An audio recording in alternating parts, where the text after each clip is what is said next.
Hello, this is David E. from Larkin. This is August 3rd, 2026, and I'm reviewing my game of Oblivion. I'm in the Shivering Isle, carrying out the quest imposed upon me by the mad god Shogarath, who has an interesting way of defending disorder from decline and fall under the encroachments of order. As I say, the Knights of Order appearing from Osiris sprouting out of the ground, who has this law-imposing tendency to destroy everything in sight, meaning they are identical in behavior to the chaotic types who do exactly the same thing in the name of chaos. At any rate, they are the menace, and I'm supposed to put that down.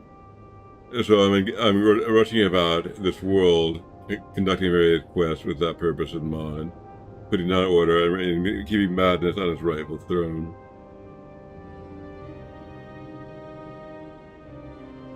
I'm wearing the garments of mania, but I am the Duke of Dementia, and so I'm reaching out to the two camps of the realm of madness and trying to build a bridge and make peace. Be sort of a consensus figure with roots in both camps. That's the political situation. I'm about to embark upon a quest in order to make that more real. But first, I'm going to read a bit. I believe I've read this one, so I'm going to drop it. And this one I've also read.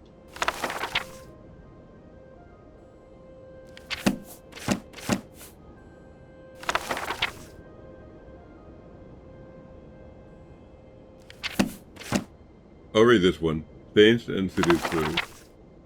Sentinels of the Isle, a treatise on Golden Saint, a dark seducer culture and history within the Shivering Isles, by Anna K. Mario. Author's note. In this volume, attempts to catalog and analyze known, suspected, and rumored facts about the two races that serve to maintain order within the Shivering Isles. It is by no means intended to serve as the authoritative work on the matter. Rather, it is a personal effort on the part of the author to better understand these unique creatures. In the service of the Lord, it is beyond the scope of this work to determine the origins of the Golden Saints and Dark Seducer. They are Daedra, and as such, their base existence is a mystery to those mortal born. The commonly held belief that all Daedra are incapable of creation suggests that even Lord Shogarath himself is not responsible for the genesis of these races. Yet it is worth noting that the Prince of Madness has motives and powers that none may guess. To attempt to do so would only confuse the subject further. It is enough, then, to see that they exist, and know that it is so. Beyond this knowledge, however, it is curious that the Saints and Seducers serve Lord Shogarath unerringly. This allegiance is ultimate and eternal, from all indications, but its source is unknown. Could it be that they themselves were tricked into service by the mad god, or do they simply ally themselves with the greatest power in the realm? Previous literary work suggests that Daedra choose to serve their masters so they might find protection and safe harbor. Clearly, the Saints and Seducers houses in the Shivering Isles. Indeed, they have fortresses which few not of their race are allowed to enter. They have power in the realm, acting as guardians of those who serve Lord Shogarath. Constantly they vie for the favor of our Lord, fighting any who oppose him, and at times even each other. It is reasonable to assume, then, that they have made a willing choice to take up their role in the Isle. Character and society. The immediate image called to mind when hearing the name Golden Saint suggests an angelic figure, elegant and benevolent. It is ironic, then, that while the Golden Saints embody this image in form, their behavior is in stark contrast to it. The Saints are a proud, arrogant race, quick to anger and cruel in their punishment. There is no question that they view all the Isles as inferior, and make no effort to hide this in their interactions.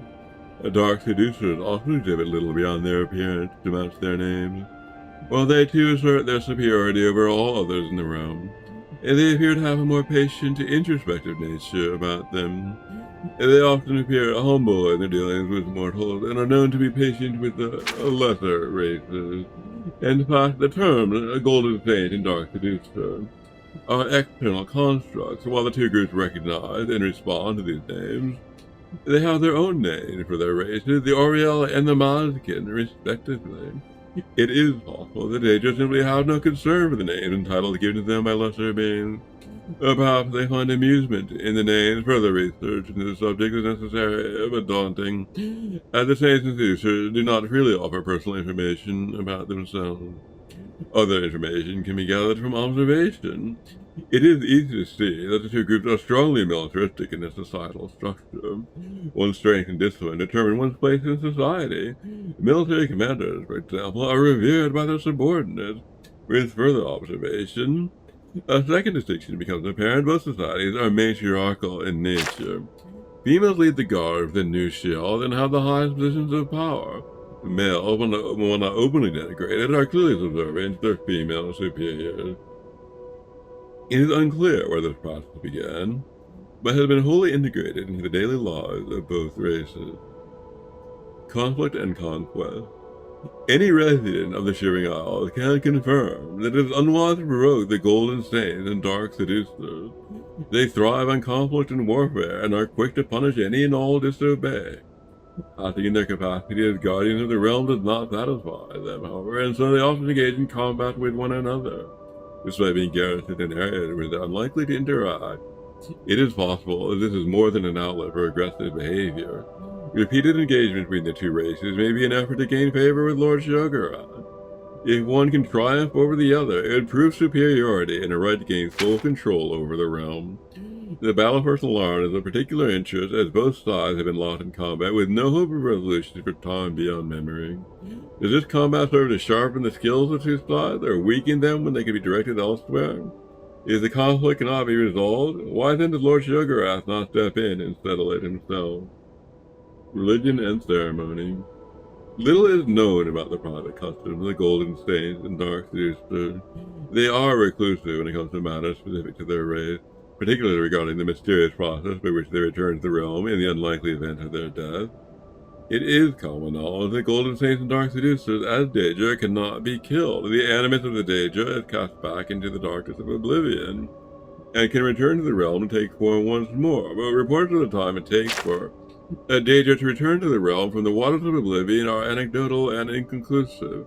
The process by which this return occurs remains shrouded in mystery. Based on behavior patterns and strength of numbers, it can be deduced that the stronghold for each race plays some major part in this process. Common phrases in language, such as "may the chimes call you home," suggest that rather than merely a metaphor, a sound may play some role in the sequence of events. It is believed that the chimes referenced by the saints and seducers do indeed exist, and are considered almost wholly relics attempts to gain information about this sound, the process in which they are used, have been met with exceptional hostility and so have been abandoned. Any and all information regarding the Golden Saints and Dark Seducers, particularly relating to private customs and origins, should be brought to the attention of the author immediately. The greater the scope of our knowledge, the better our ability to understand these compelling creatures. And now I'm going to read the Blessings of Shogurat. The 13 Blessings of Shogurat. For our Lord Shogurat, without whom all thought would be linear and all feeling would be fleeting.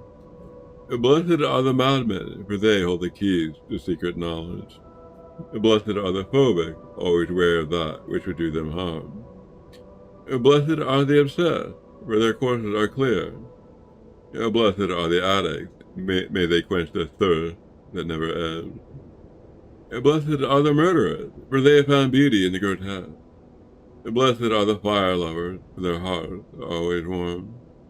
Blessed are the artists, for in their hand the impossible is made real. Blessed are the musicians, for in their ears they hear the music of the soul. Blessed are the sleepless as they bask in wakeful dreaming. Blessed are the paranoid, ever watchful for our enemies.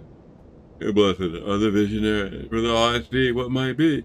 Blessed are the pain lovers, for in their suffering we grow stronger. Blessed is the mad god who tricks us when we are foolish, punishes us when we are wrong, tortures us when we are unmindful, and loves us in our imperfection.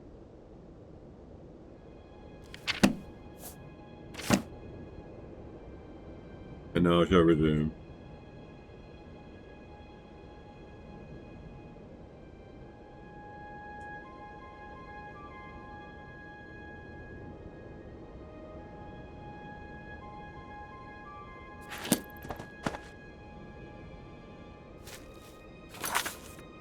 So my quest's dead right now.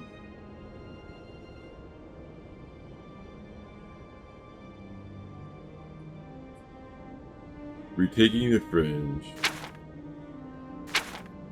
Requires me to go here, so I'm just gonna go.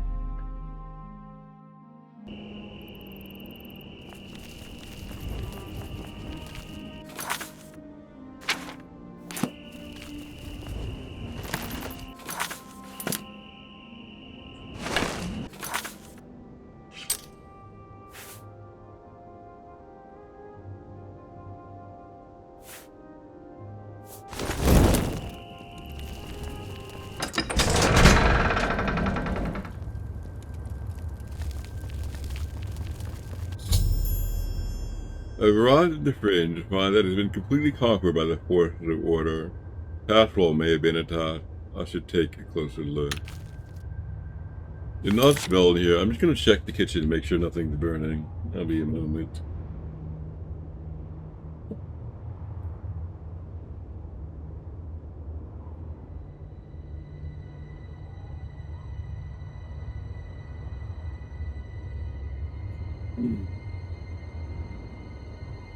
That seems to be alright. Must be from outside. I resume.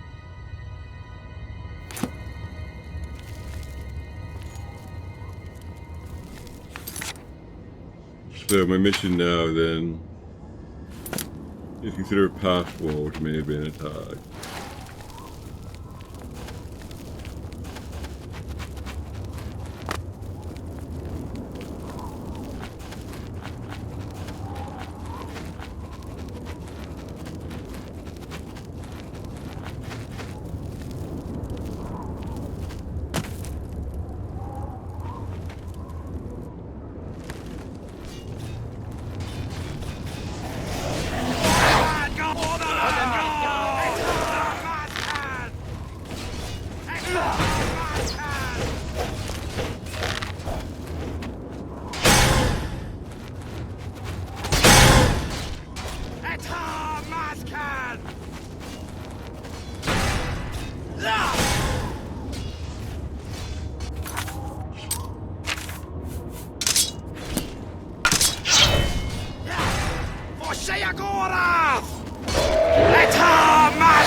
Your Grace, the situation is grim.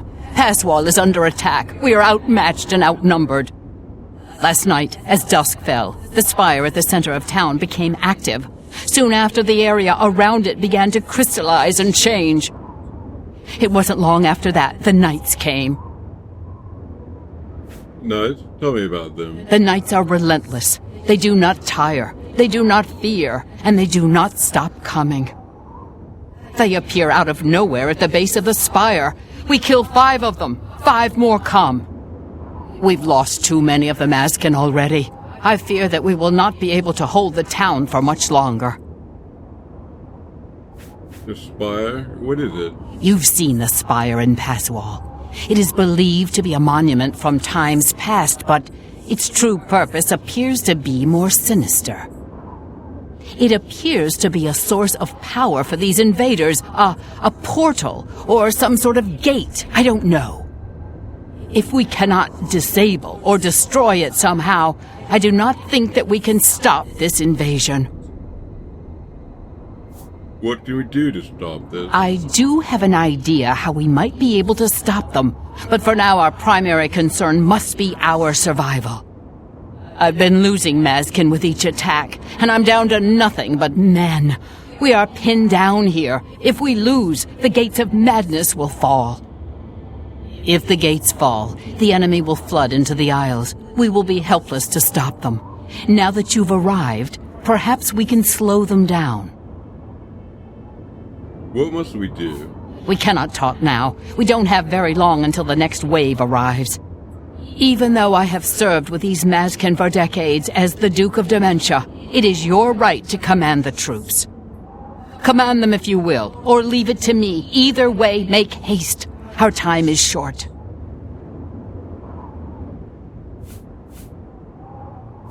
How do I issue orders? Speak to each of the Mazkin to give them orders. The front line will arm themselves with axes of war. They will hold the line against the enemy's charge. Those who you designate as archers will head to the rear and keep their distance when the enemy draws close. Those with blades and shields will hold the flank. When the enemy draws near, they will close in and attack. Stand aside. I'll command the troops. Very well, my lord. I hope for all of our sakes that your experience is greater than my own.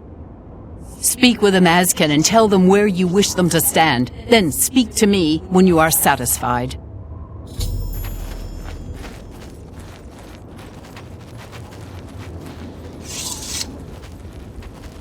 Yes, Your Grace.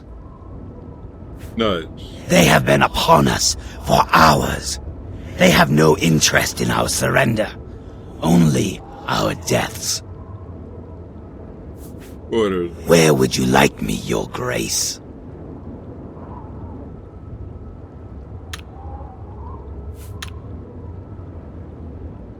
Ready your bow and head to the rear. My arrows will cut them down.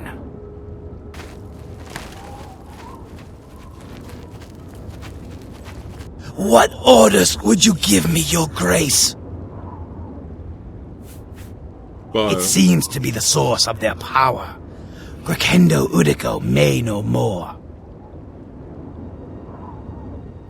Haswall has served as an outpost for our defense of the realm for millennia.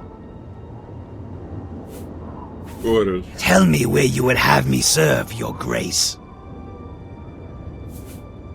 Ready an axe and hold your ground. None shall pass.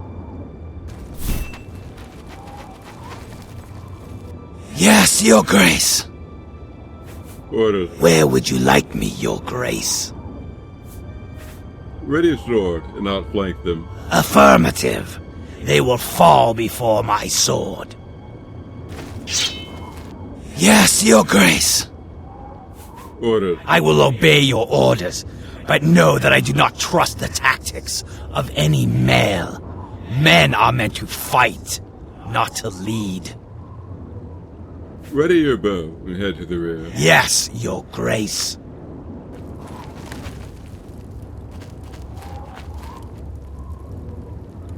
Yes, Your Grace. Orders. I will obey your orders, but know that I do not trust the tactics of any male. Men are meant to fight, not to lead. Ready your bow and head to the rear. My aim shall be true.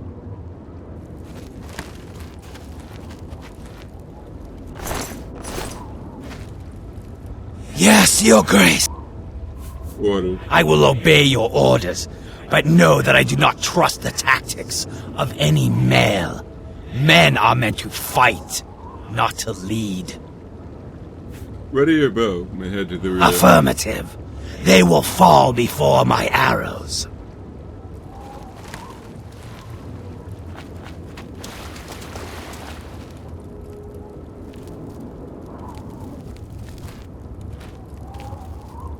Blessings, citizen.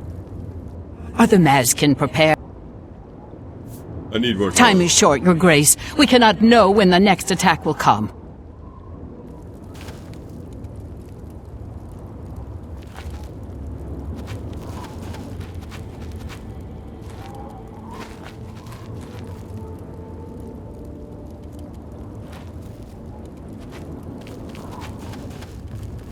Blessings, citizen.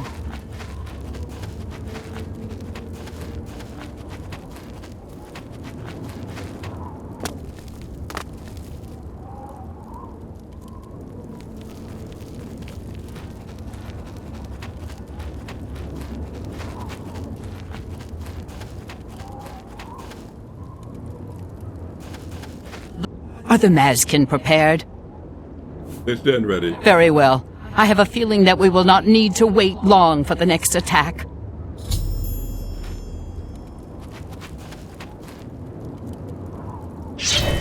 Here they come.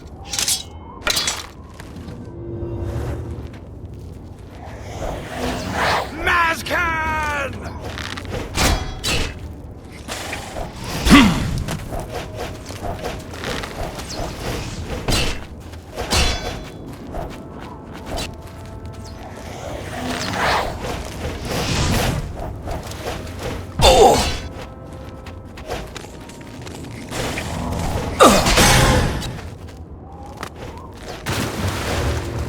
Você agora!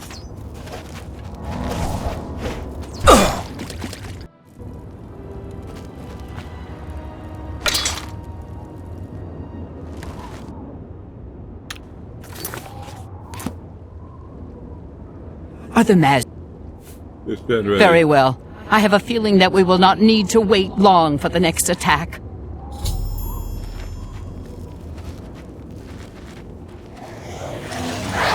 Here they come.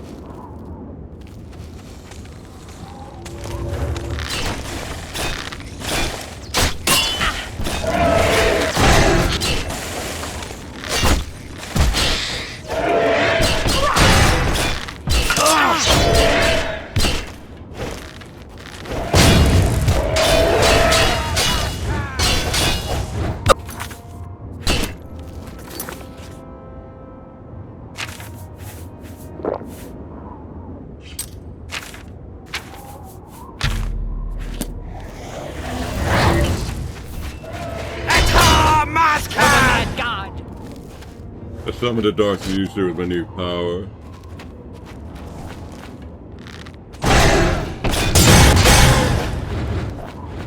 Eta Mazcan!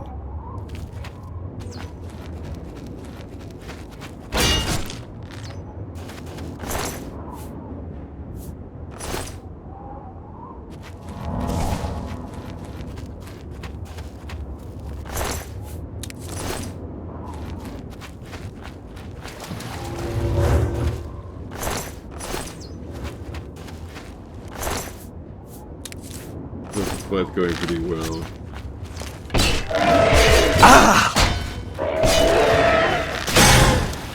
No, maybe not so much.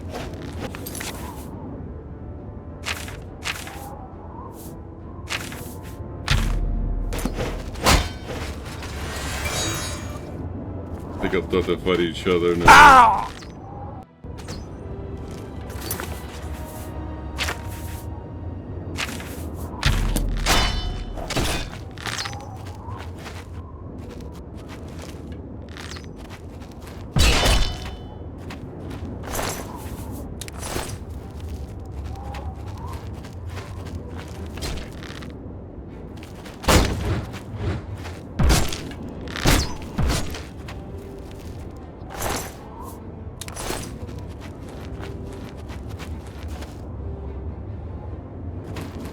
For the Mad God!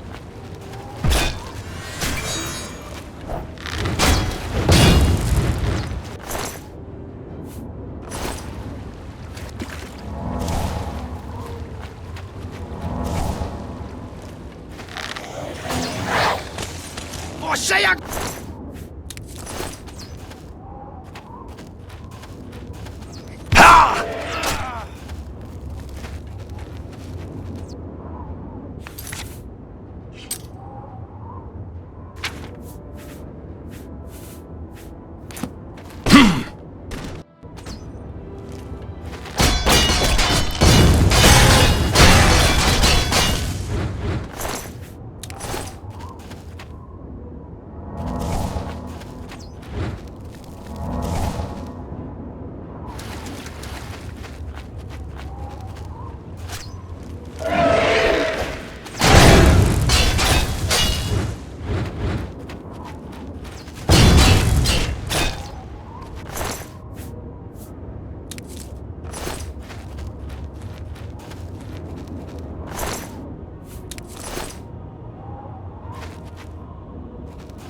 back to your positions.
I'm beginning to regret the orders I gave. Just give everyone a bow.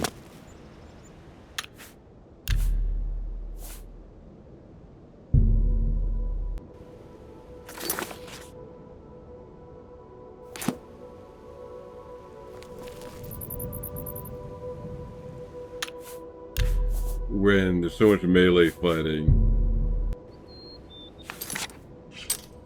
I'm going to try to change that up a bit.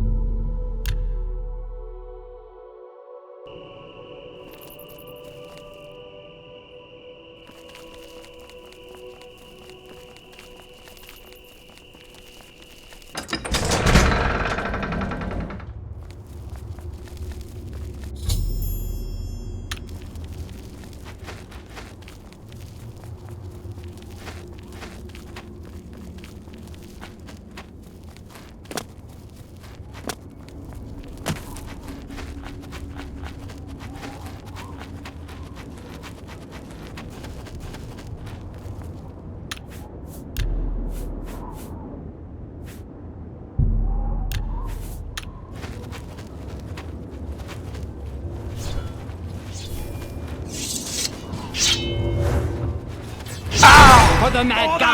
God! Mazcan! Mazcan!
Your Grace! We didn't expect you here. Grakendo Udiko is in command. You should speak with her. Your Grace, the situation is grim. What can we do I to stop do this? have an idea how we might be able to stop them. But for now, our primary concern must be our survival. If What must we do? we cannot talk now. Very well, my lord.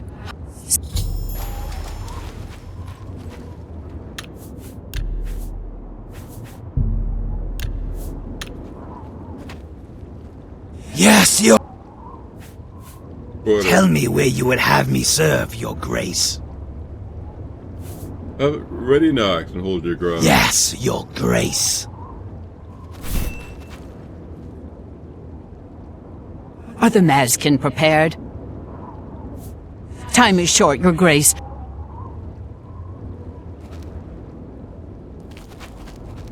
Yes, your... I hope you are as wise as you pretend to be. The Grekendo has led us for hundreds of years. Ready a sword, and I'll flank them. They shall fall before my blade.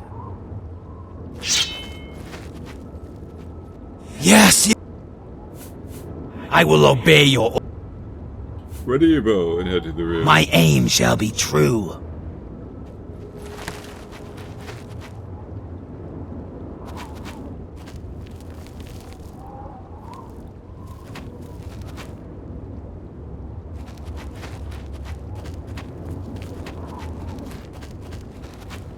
Yes!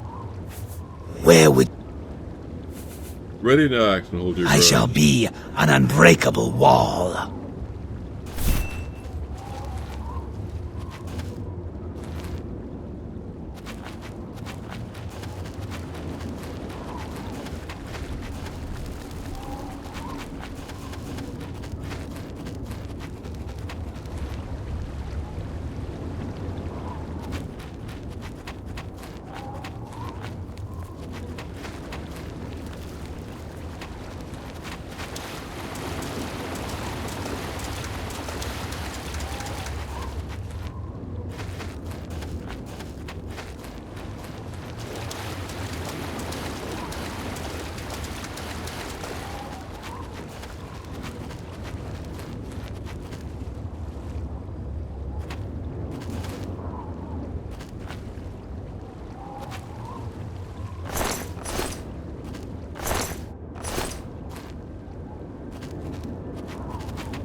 Alright, I think I'm ready to Your fight. seducers are at the ready.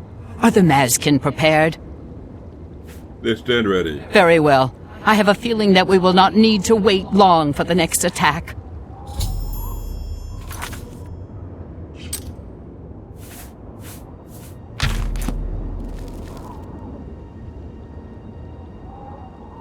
Here they come.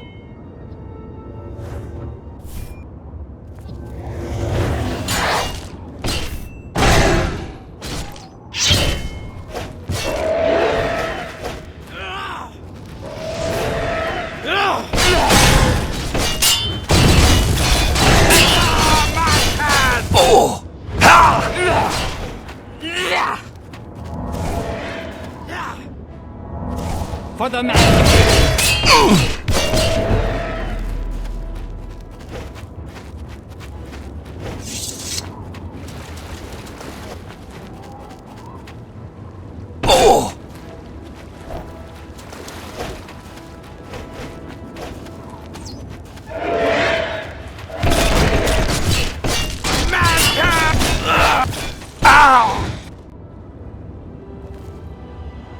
Here they come.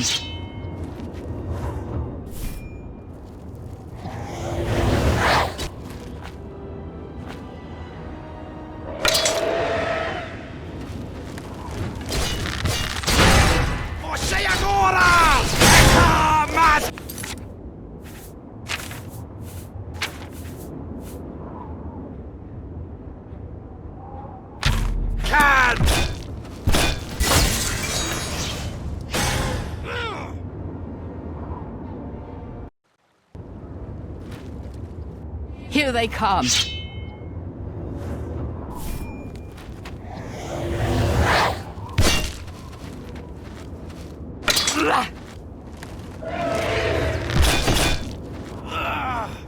A-time Mazkin!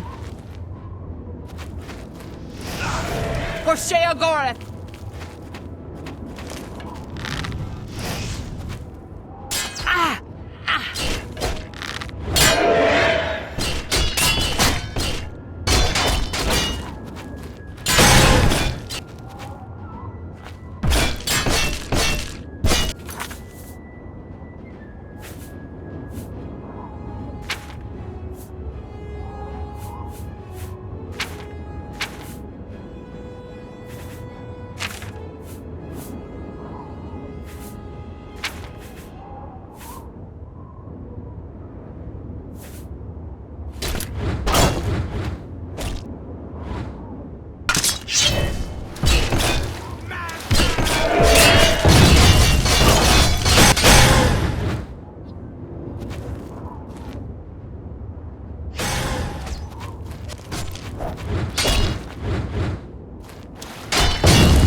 For Sheogorath!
Back to your positions! Don't break ranks! Hold! Hold!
For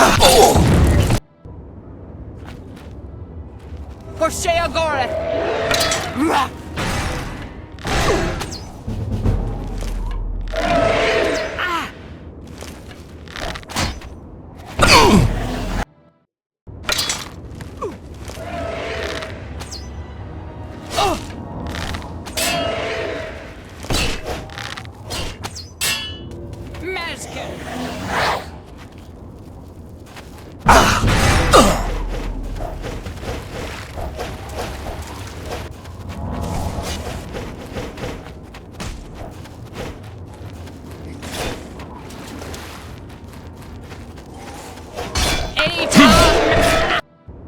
For Sheogorath!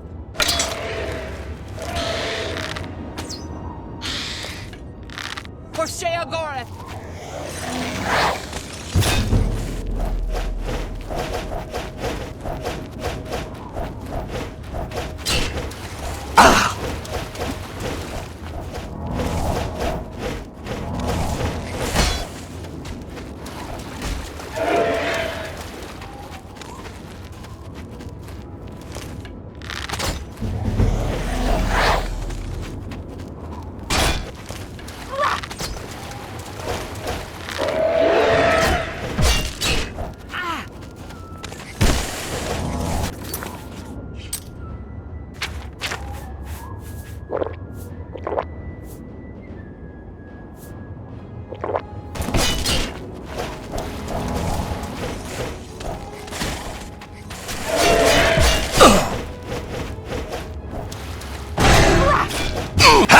For Sheogorath!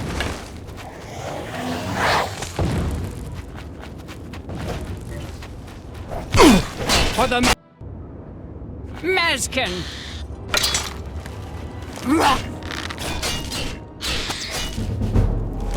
Atom!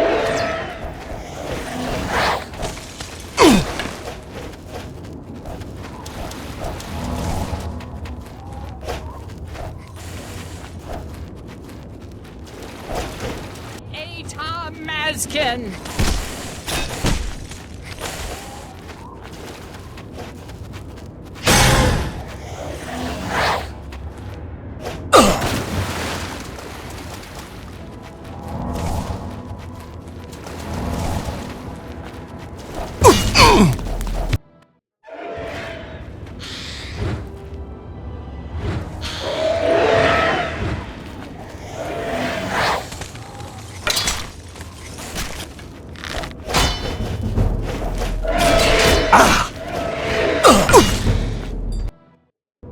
Mazkin!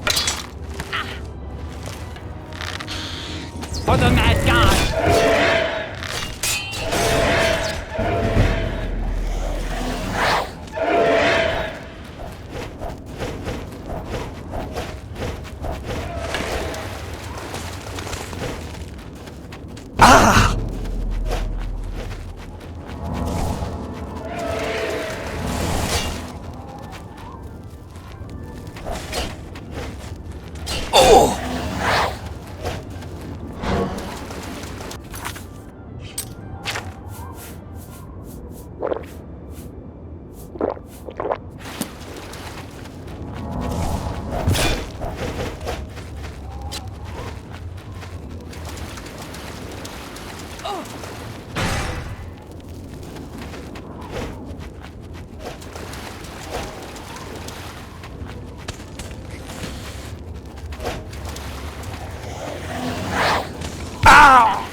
Forces of knights attacking Pastoral have been eliminated.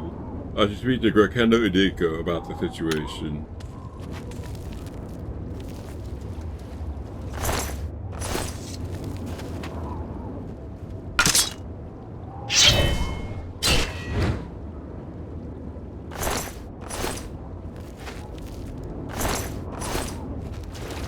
Victory is ours, for the moment. We must discuss our next move. The Spire is obviously their source of power. This battle will not end until we find a way to shut it down. How do we do that? I am not certain, but do not lose heart. I have an idea. The ruins of Zedafin run under Passwall. The entrance to the south of the town has been sealed for centuries. One of my scouts reported that the ruins have been opened recently, and a number of these knights are now guarding the entrance. Did you send the scout inside? I did, and she did not return. I can only assume that she was caught and killed. Tell me what you're thinking. If we attempt to assault Zedafin, Passwall will be overrun and we will lose the Fringe. Additionally, our forces are dangerously thin. We have no idea what opposition may await us inside. A frontal assault is not an option. You're suggesting that I go. Your insight is impressive. While we draw their attention here, you should be able to slip inside Zedafin. Once inside, search for the source of the Spire's power. It must be underground somewhere. Once you find it, destroy it. Good luck, Your Grace. May the voice of the hidden guide you to the way. Walk with our Lord.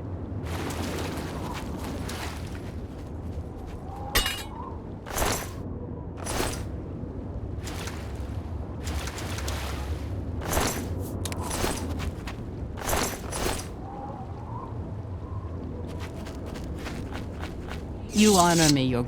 We will not be able to hold this position for... Walk with our Lord.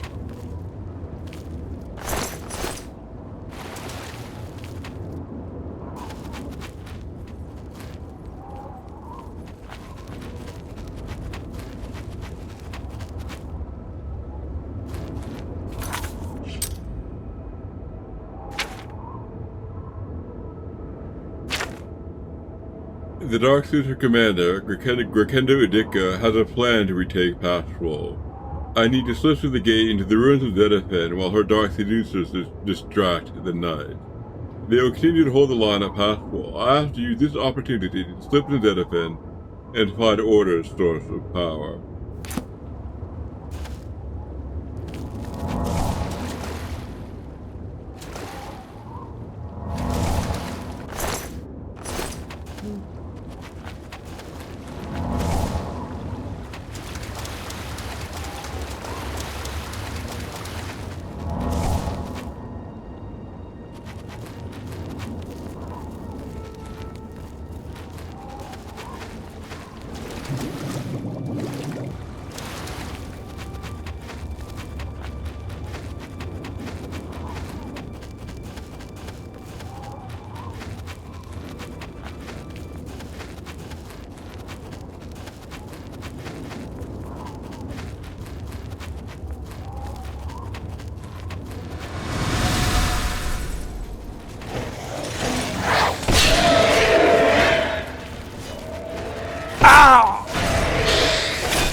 You know, probably an easy version.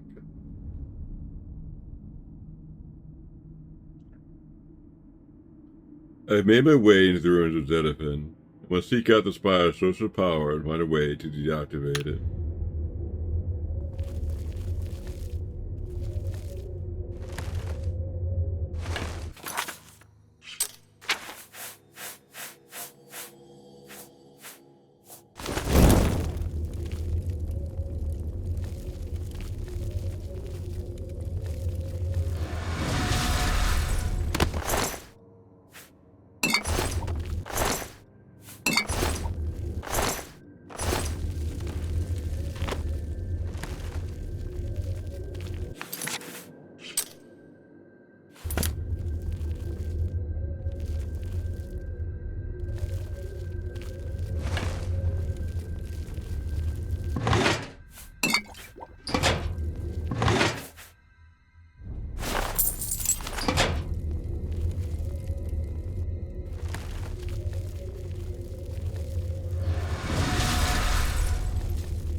Order will rule this realm. It is ordained.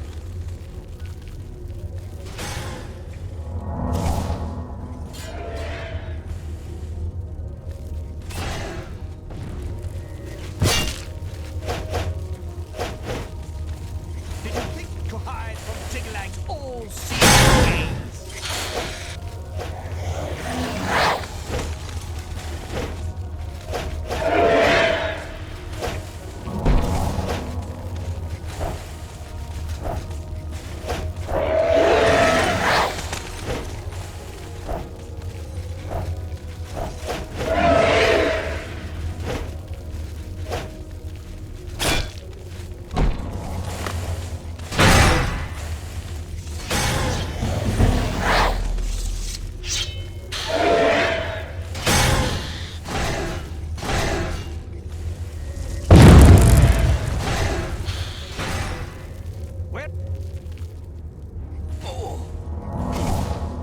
Come closer.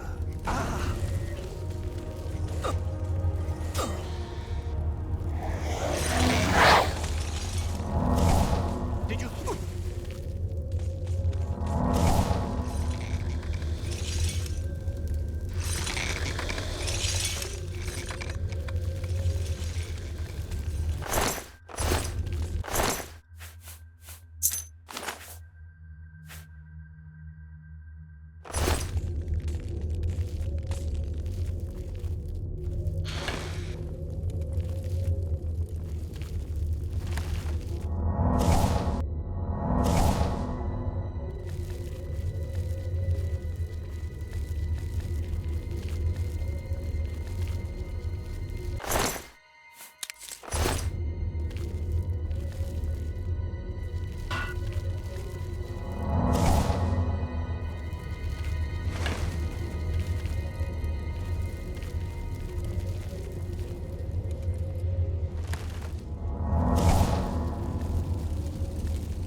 Lots of the rush past, but I can't tell where they are.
I serve the Lord of Order!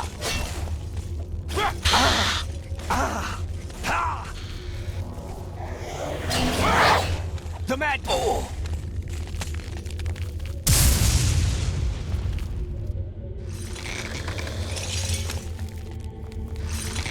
Gotta keep coming back somehow.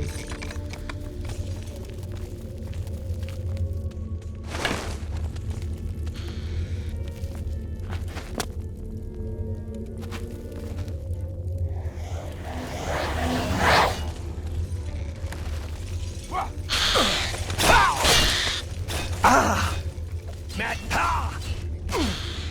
Oh!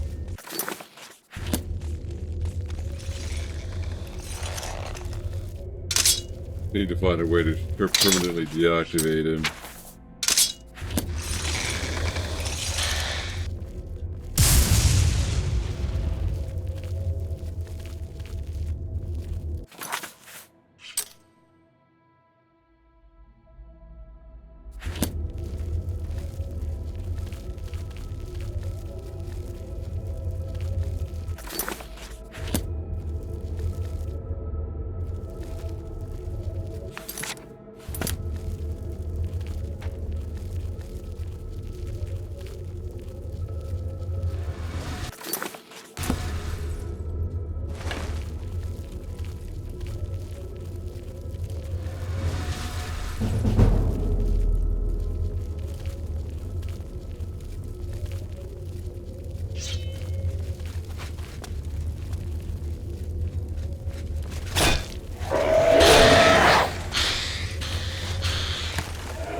I discovered the source of Order's power. And Oblivion is having his power amplified by the spire that leads to the center of Passwall. I must find a way to shut down the Oblivion.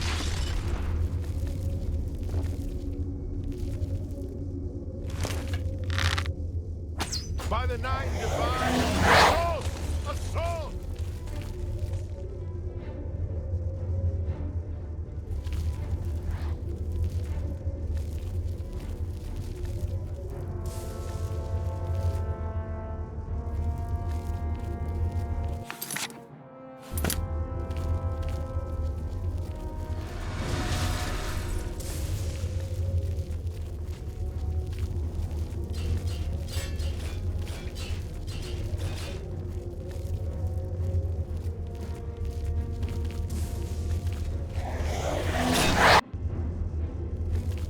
This guy was friendly.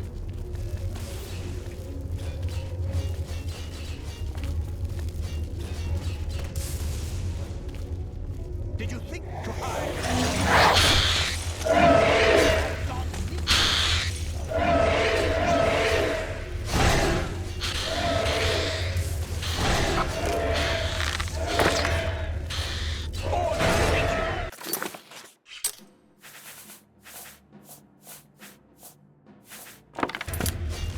Madness always to the march.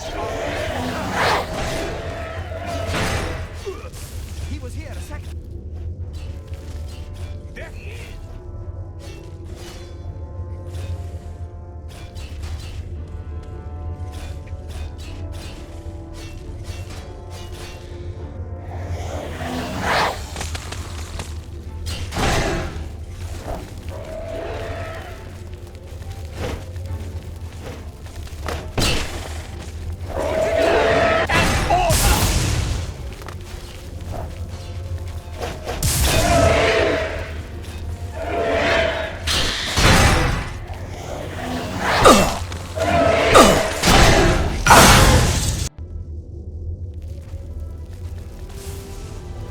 Order take you!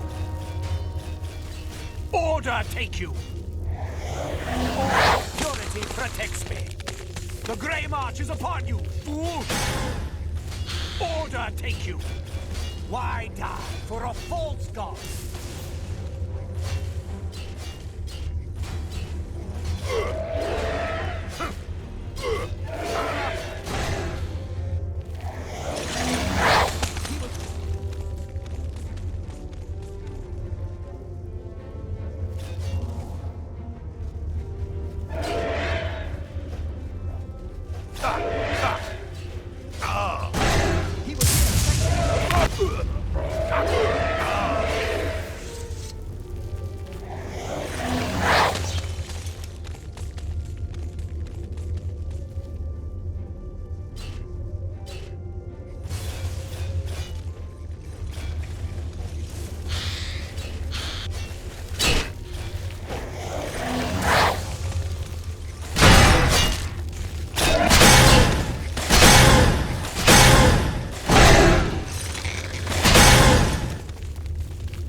Did you think?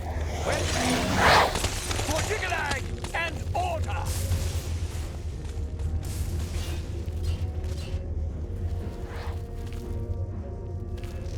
Order will rule this realm. It is foreordained. Where are you?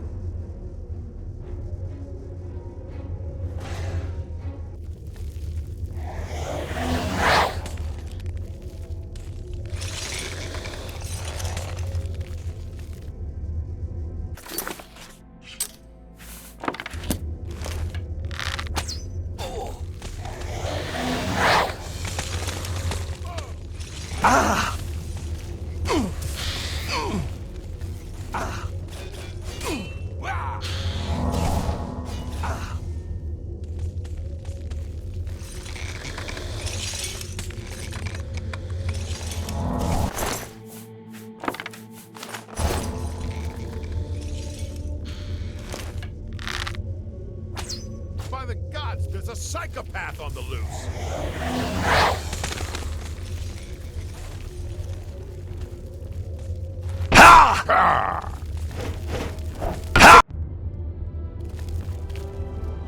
Seems to be Sheldon. It's you. I remember you. What are you doing down here? How did you get past the knights? When they attacked, I ran from Passwall. They didn't say a word. They just started killing. The screams, By the staff, you can't imagine the screams.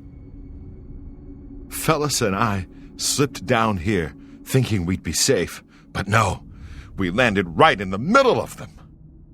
Fellas ran off with them and left me to die. Me! That ingrate, disloyal cur. Imagine leaving me here all alone. They took Fellas. I didn't say they took him. He went with them. I've heard his voice a few times around here. I think he joined them. Why haven't you tried to escape? Every time I look for a way out, I get twisted around and end up back here. But I'm too smart for them. You seem to have no trouble, though. Look at you. Barely a scratch. You'd be the perfect person to protect me. It's very dangerous here. This place is a nightmare. Knights everywhere, these priests, and whatever they've done to fellas. Listen, those people in Passwall need me. Can you imagine how they'd ever get along if I died down here? I'm sure. Come with me. I'll do what I can to help. I like to hurt things. Maybe I can hurt these damn knights.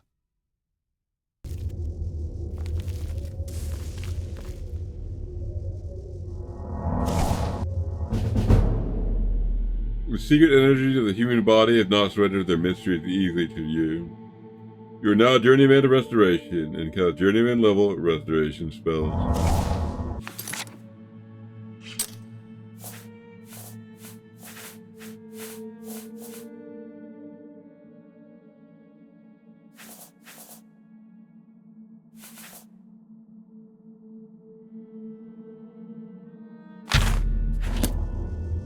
I've seen a spell to Remedy, which improves fatigue as well as health.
Through steady practice, you have discovered more creatures to summon from the plains of Oblivion. You are now an expert in conjuration magic and cast expert level conjuration spells.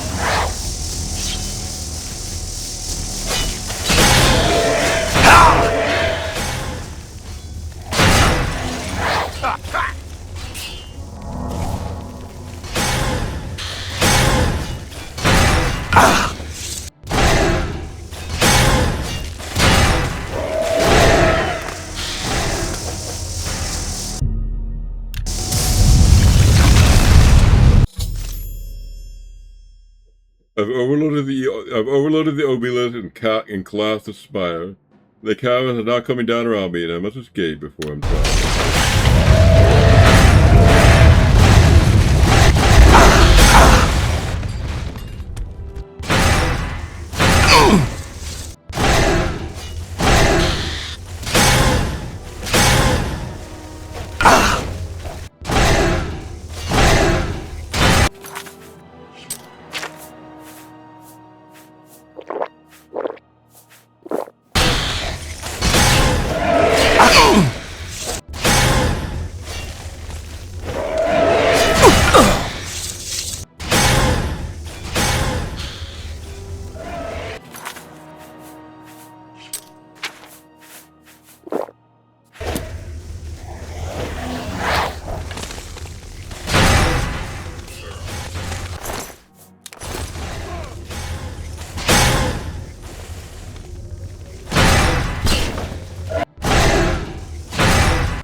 I've overloaded the Ovilus and collapsed the spire. The caverns are now coming down around me, and I must escape before I'm found.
I survived the collapsing ruins of Zedapin. I should seek out Grekendo Udica and ask her how the battle above ground went.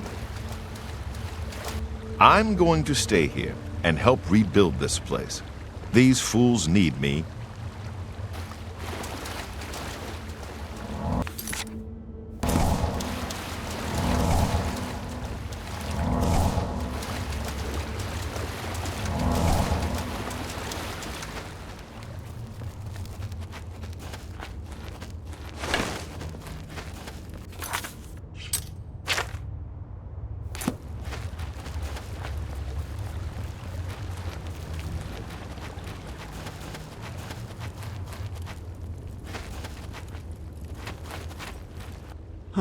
What?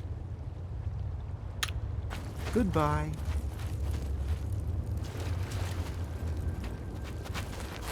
Your Grace, you're alive. Truly, you are the greatest warrior ever to hold the seat of dementia. I was certain that no one could survive the spire's collapse, but here you are. By the staff, you are more than worthy to lead us. I fear that our work is not yet done. The area is still overrun with knights that were not destroyed in the spire. You should return to the palace and speak with Sheogorath. Ask him how he plans to defend this realm.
Your seducers are at the ready, Your Grace.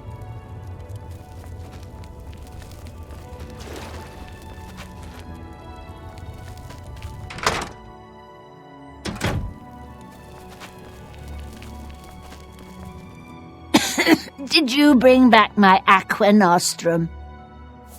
Not yet. Oh, well, do hurry. I'm beginning to feel faint. Bed. Sleepy, are you? Be careful, you might be ill. Or dying. You never know. If you insist on sleeping, there's a bed for 20 gold a night. I'll take Very it. well. Go through that door up the stairs and it'll be the first door on the right. Sleep well if you can. Take care. Wish I could.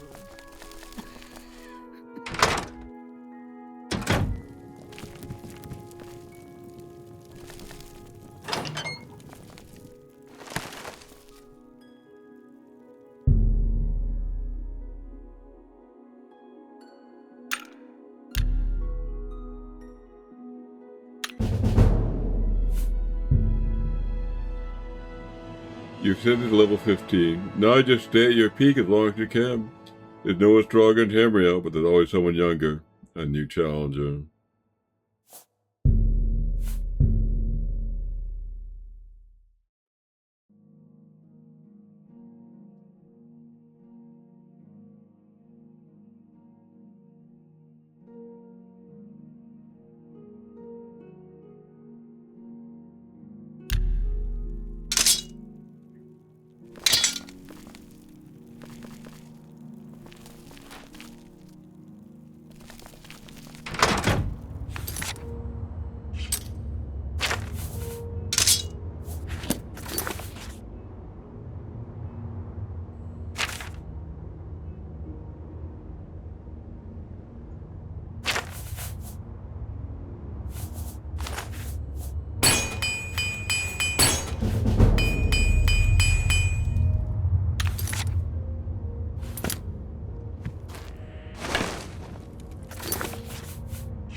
Hi.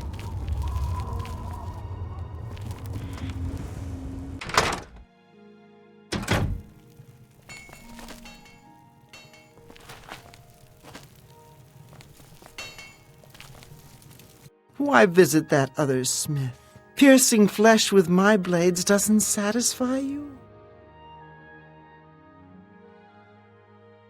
Forge armor. What do you desire?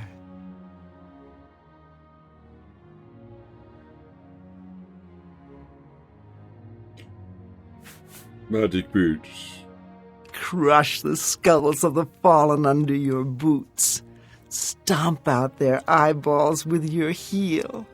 Paint the floor red in a bloody dance.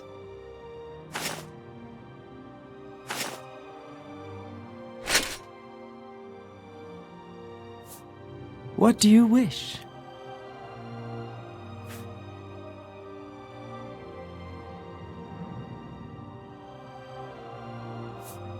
Maybe. What do you desire? Magic gauntlet. They say the heart anchors the soul to the man. Think of this while the heart of your enemy beats in your hand. Then squeeze.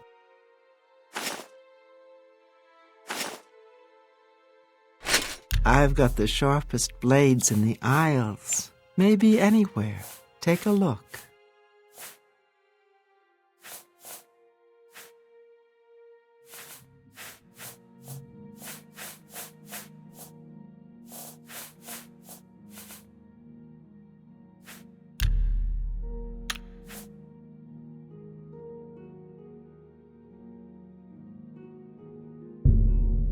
An excellent choice. I can accept that.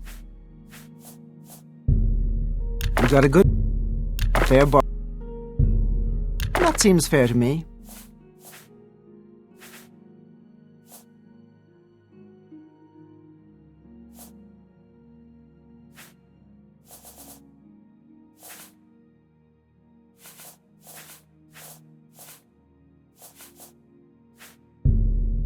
That seems... That's a fair deal. I can accept that.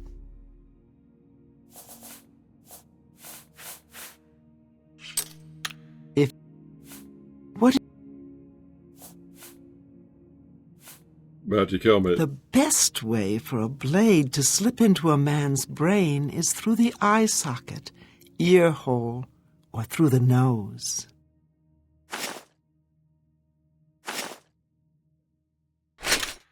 Take care.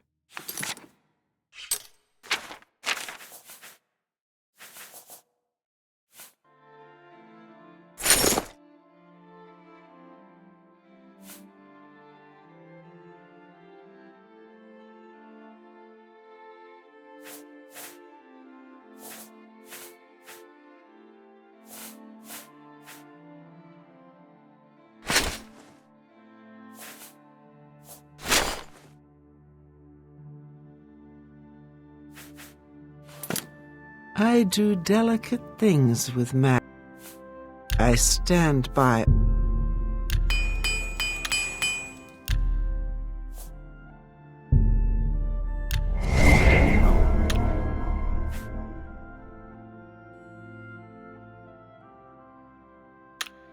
Going so soon?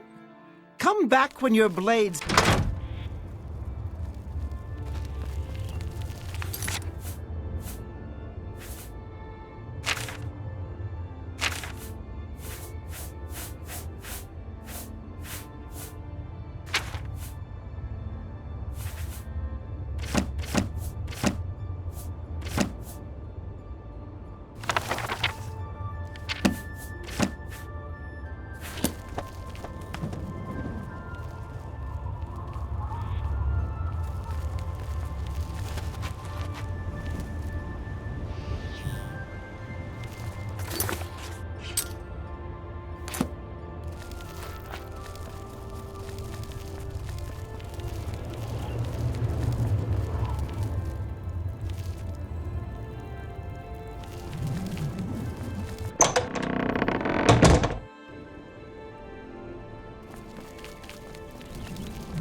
I'm gonna need ball.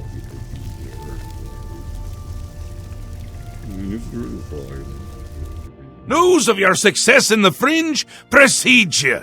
To further cement the victory, I have an important task for you to perform. You will seek the assistance of Relmina Verenum in Zalselm to rebuild the Gatekeeper. You remember? The creature you killed to get in here. With the Gatekeeper restored and Zadillion in operation, we won't have to worry about anything getting in. Things already here are another matter.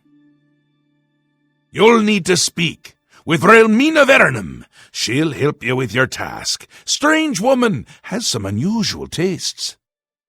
With that done, the Fringe should be secure. For now. I can feel things start to get a little hairy. And not in the good way, like on your head.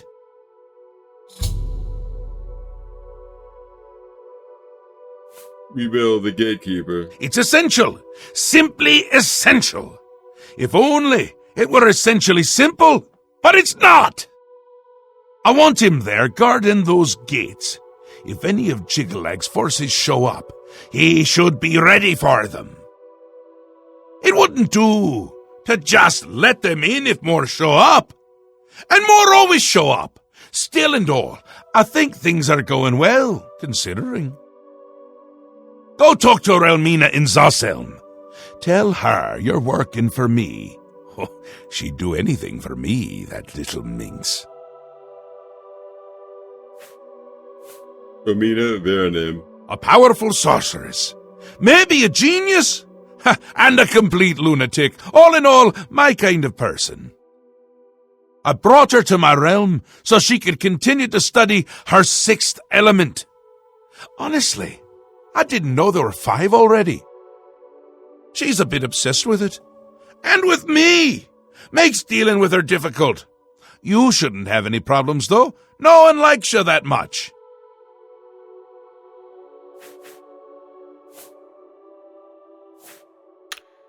Send Relmina my love. That'll get her going. Do you require assistance with the task Sheogorath has given you? Relmina Verenum. She is a powerful sorceress. She believes she has found a 6th element, the element of flesh.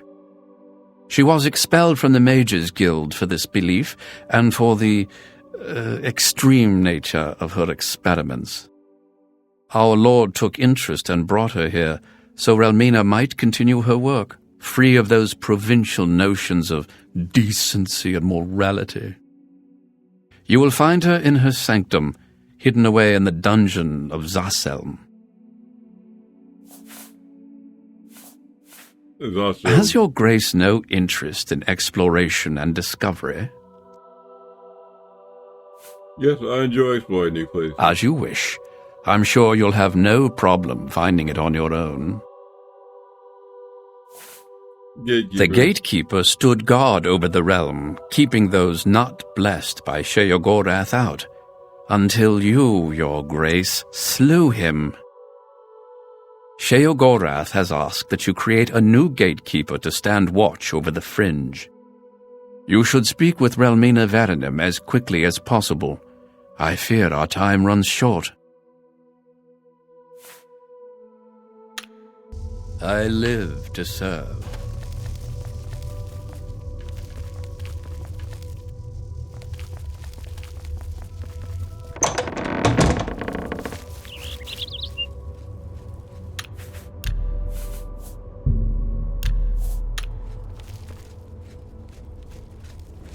I'm going to take a 5-minute break.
Alright, I'm resuming.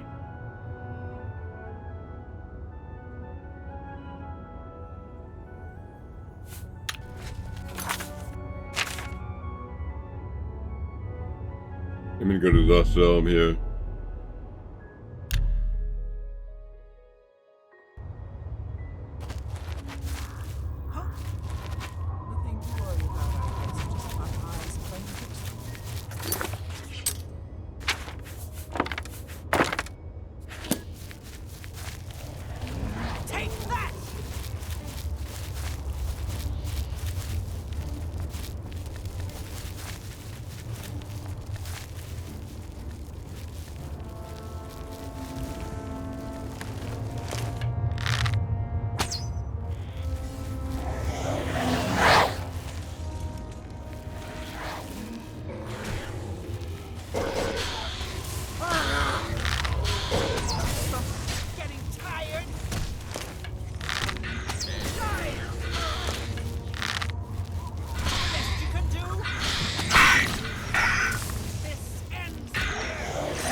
Yogarath has tasked me with rebuilding the Gatekeeper.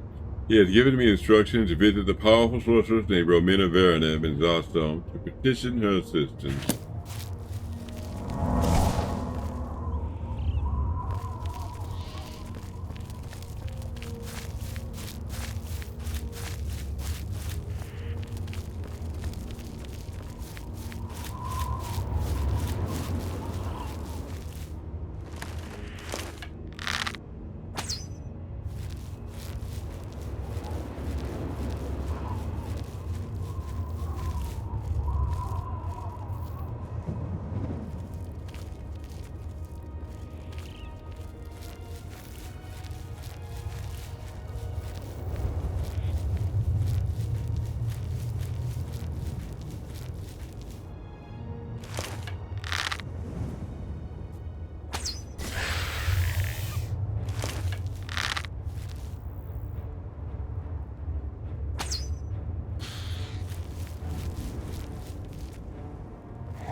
Yeah, I clearly need to get through here. I can't figure out how to open the door.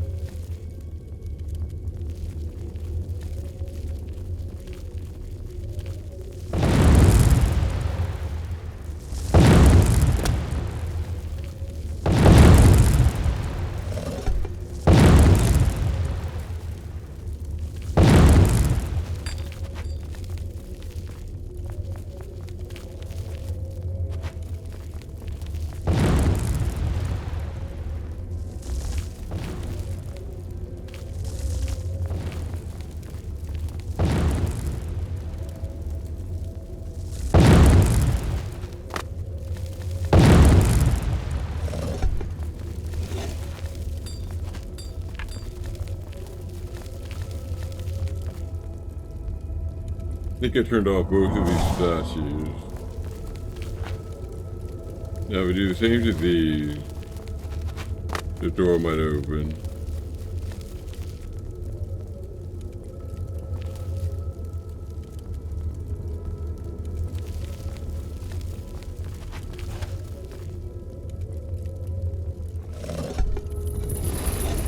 That's it.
Failed experiment.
Experiment setup and hypothesis.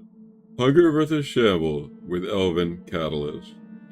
While generally an even amount, these two shambles versus a single hunger, previous experiments have indicated that the presence of a warm body causes the hunger to increase its ferocity. This territorial hunting imperative is completely lacking in the shamble. They seek to destroy life, not to devour it. In this case, I have confined the hunger to his cage, while leaving an unspoiled high elf female in viewing distance. Hunger seems to have a particular thirst for elf maiden blood, and this one, on the verge of flowering, should be a particularly irresistible morsel. I hypothesize the hunger will fight with greater force and precision in the upcoming battle. After let the creature and elf maiden stew a while in each other's proximity. I shall return in a few days to run the experiment.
Experiment setup and hypothesis.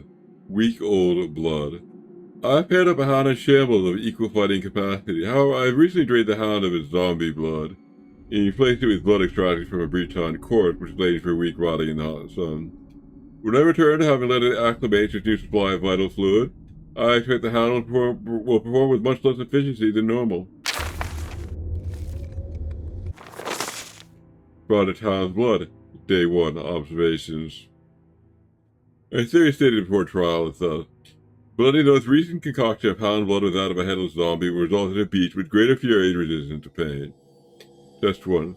Subject 1 has the current concoction and Subject 2 has the new mixture. Battle 1.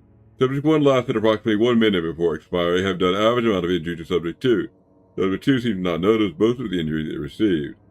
Battle 2. After drawn-on combat, Subject 1 killed Subject 2 but suffered near-fatal wounds. Subject 2 fought to the bitter end with the same energy it started with. Battle 3. Subject 1 went out very quickly. Battle 4. Subject 1 lasted less than a minute. Subject 2 took little injury. Test 2.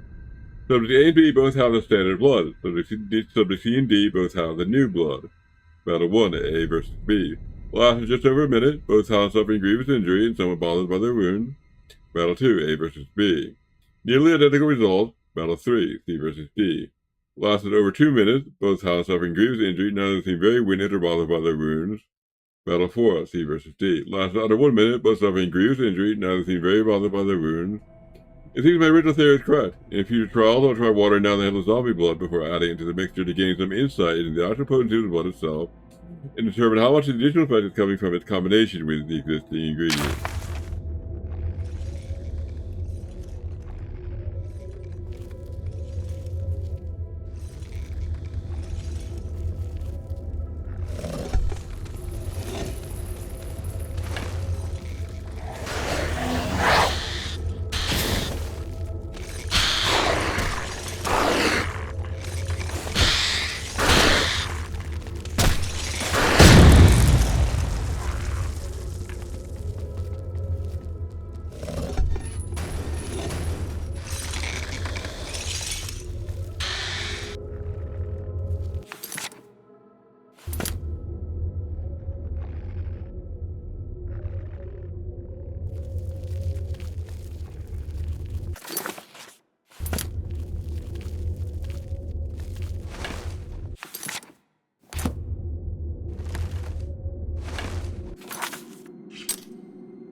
Experiment setup and hypothesis. Reptilian appetite conditioning.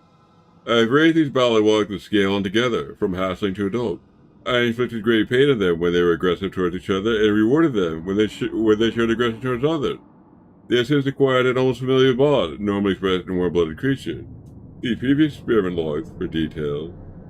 For the last month, I have been starving them in separate cages, allowing them occasionally to eat only tiny amounts of reptilian flesh. I have procured a fatty breton, a previously luxurious lifestyle. There's not an ounce of muscle on him. He should be a most tempting snack indeed, but we shall see. I shall return soon to run the experiment. There's still some time left to starve the reptiles until they're most desperate.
How does this make you feel?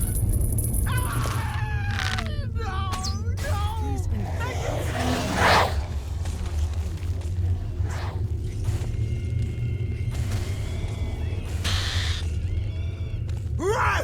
Show me what you got!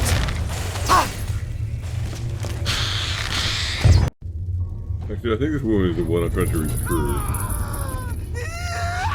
Please indicate on a scale of 1 to 10 how much pain you are feeling at this moment. You! I remember you! You're the adventurer who slew my gatekeeper, are you not? Yes, I slew him. I needed to get in. The ends justify the means, do they? You'll pay for that one day. Now, by all means, come right in. Walk in here as if you own the place. By what authority do you disturb me? By authority of your lord, Sheogorath. I see. Sheogorath is too important to come on his own account. He sends his mortal lackey. Well then, I trust my servants didn't give you too hard a time getting in here? What is it Sheogorath's lackey requires of me?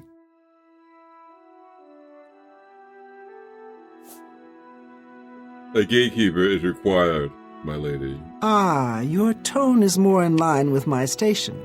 Please continue. We lend us your powerful magic. Yes, powerful magic indeed. It is proper that you bid me kindly, lest I show you the meaning of pain and suffering. Alas, I am still distraught over the destruction of my sweet child. I cannot return to his womb. You must do this. You will travel to the gardens of flesh and bone.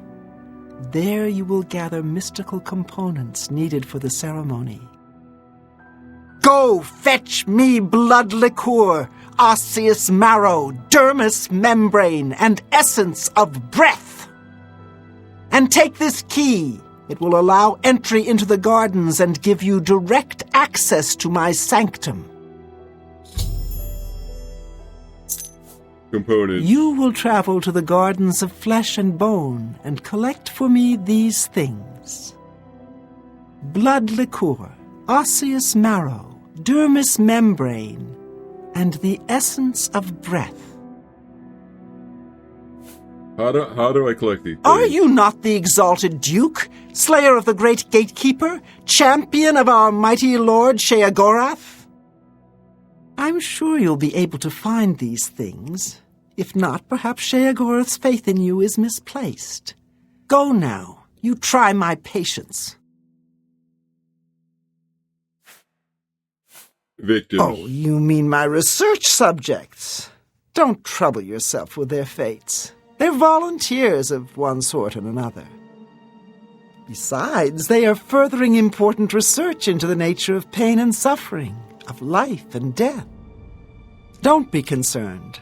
I always return the worthy ones to life. Besides, Lord Sheogorath has sanctioned my studies and my methods. Any loyal servant of the Mad God would respect his decision in this matter. I see your point.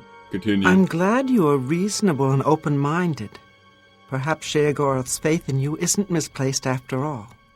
Now let's not speak of this again. Rumors. If you want to sneak up on one of those zealots, wear one of their robes. Fools them every time. Away with you, dog, and fetch me those components! Each person's pain threshold is different, isn't it? Thank you for your assistance in my research.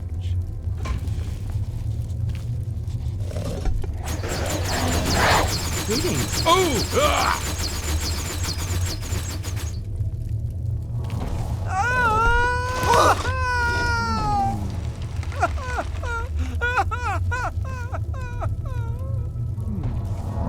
Is this too much pain? No. Make it stop. Make it stop.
Romina has asked me to enter the depths of the Garden of Flesh and Blood and retrieve some mystical components needed for the ceremony to create the new gatekeeper. I have returned with blood liquor, osseous marrow, dermis membrane, and the essence of breath. It gives me a key that I can use to get into the garden and directly to her sanctum when I return.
Gauntlets of life detection. Detect life 65 feet on cells.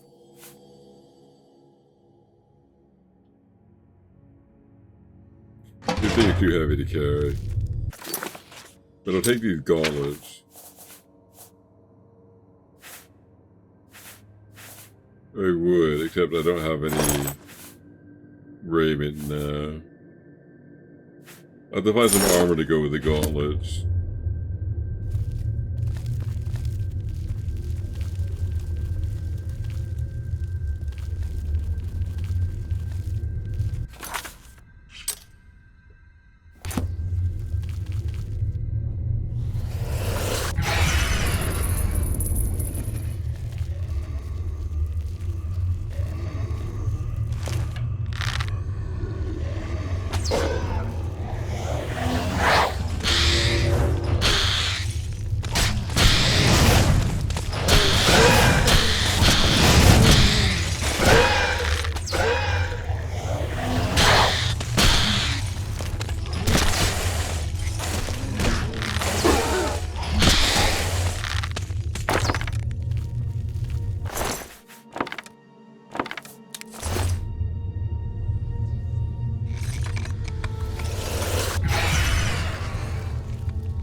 The man is right. Jag kan få ju bara kika sig kvar vad vi gör.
I think one of the ingredients I need to collect is down here.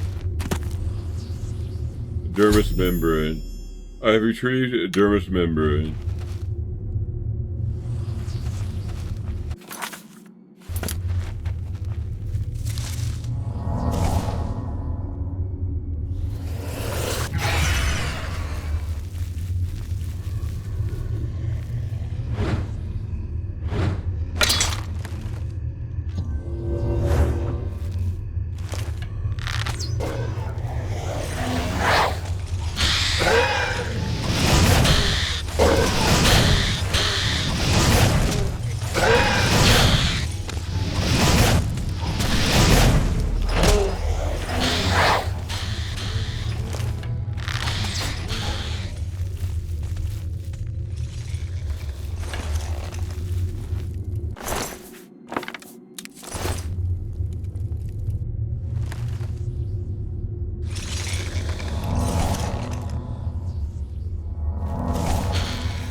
You unlock more arcane secrets of altering the fabric of reality. You can now cast apprentice-level alteration spells.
I retrieved Osiris marrow.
Rusted felt shirt of blade turning. Resist noble weapons. Resist noble weapons 11% on spell. That was kind of good.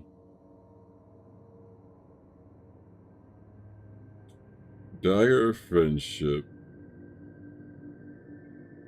That's kind of crazy. I don't know who that restores health to. Me or the enemy.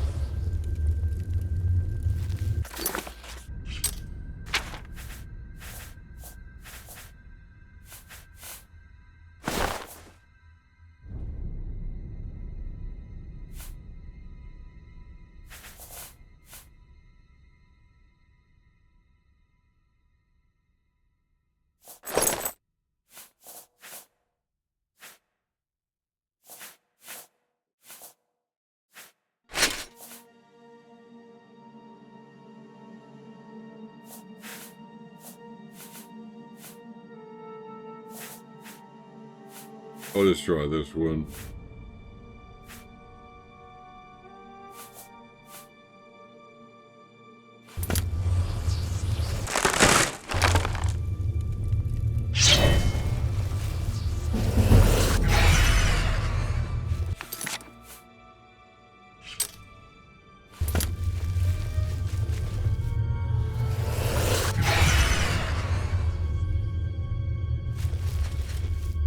Now, I always have detect life on thanks to the item I'm wearing.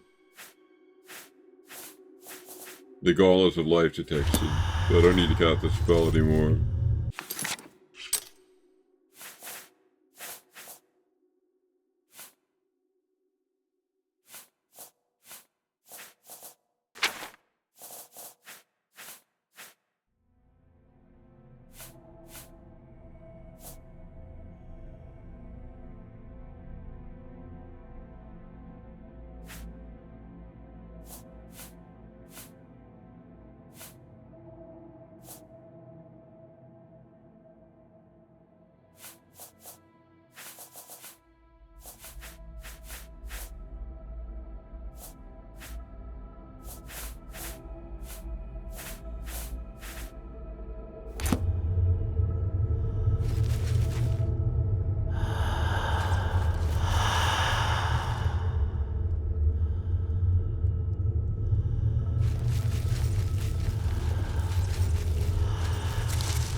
I'm gonna cast it anyway for misses in practice.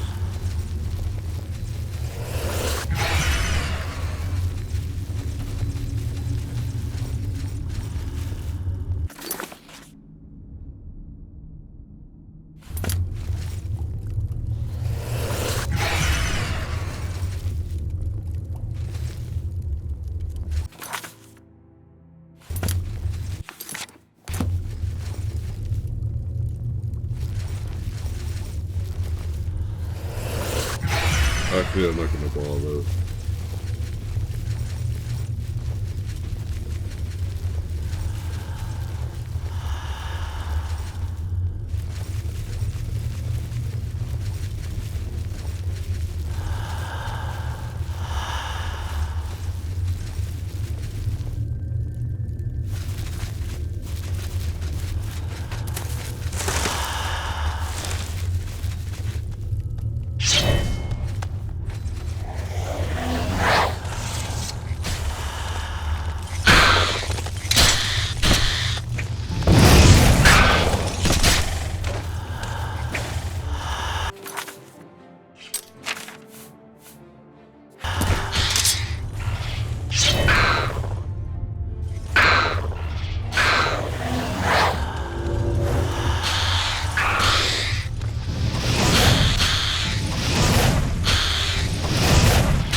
I've captured the essence of breath.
It's easy worth 3 months. I'm just gonna drop it.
I've collected a vial of blood liquor.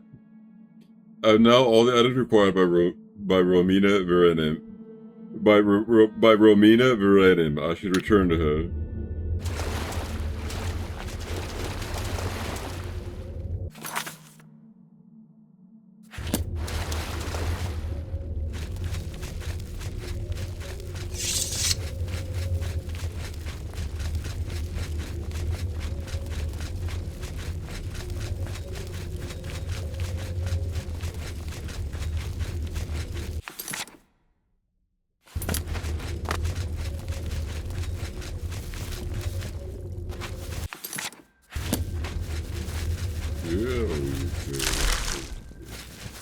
We don't want to.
You are here to help rebuild the gatekeeper.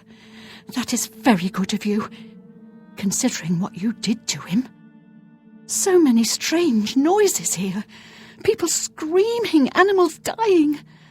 But I've learned so much. So much. If you have to fight a flesh Atronach, a good shock spell is the way to go. Goodbye.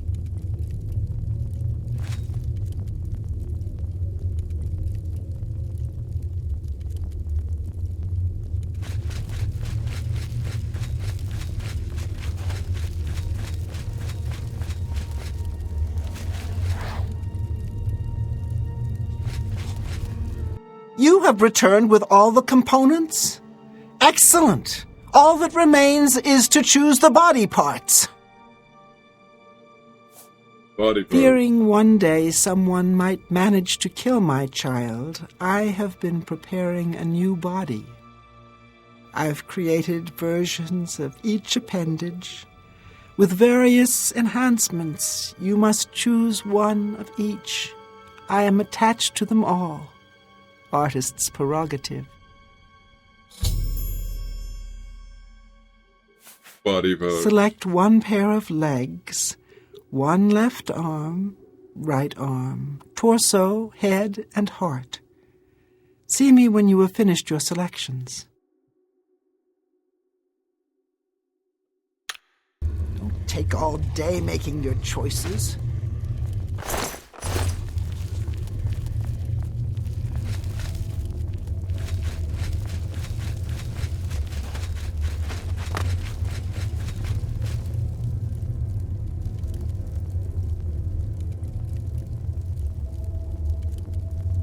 Selecting armor fire shielding.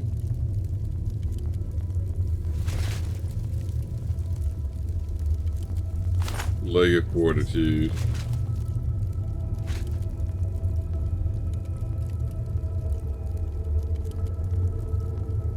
Armor slashing instead of bashing or chopping.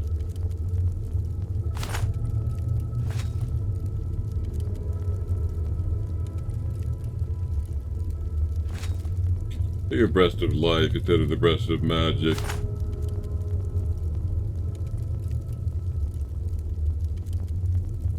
Heart of spell turning instead of the heart of wound sharing.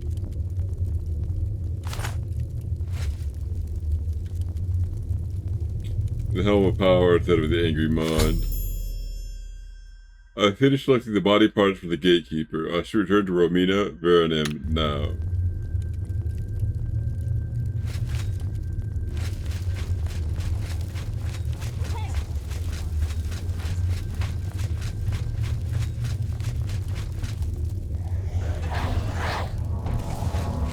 You've made your selection.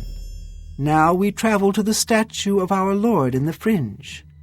There we will perform the ceremony. Make haste.